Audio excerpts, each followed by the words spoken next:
मजा मारो तारा कहीं से दिन आज काल धर तारा घूमी घूमी राजा तू मजा मारो तारा आइल बाटे सावन के बहार राजा जी आइल बाटे सावन के बहार राजा जी मन डोलेला दिल बोलेला चले न भोला दुआरे राजा जी मन डोलेला दिल बोलेला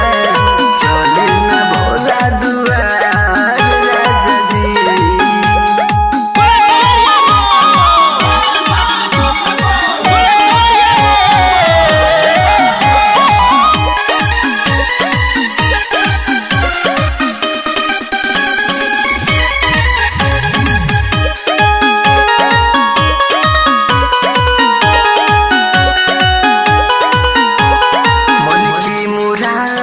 पूरा हो जाला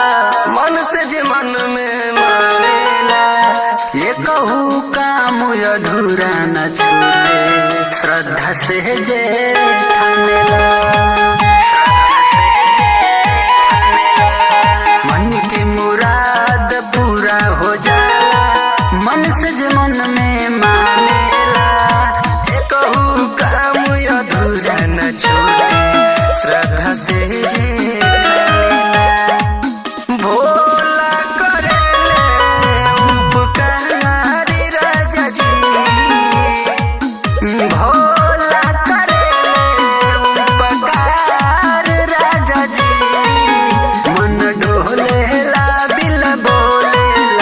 भोला दुआर राजा जी मन डोलेला दिल बोलेला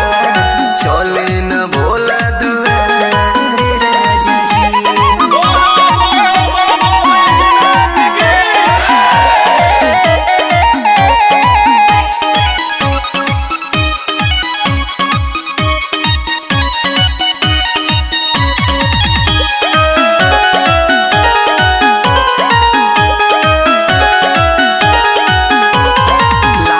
के भीड़ लागे ईसैया भोला जी के धाम दर्शन करे ले लोग जला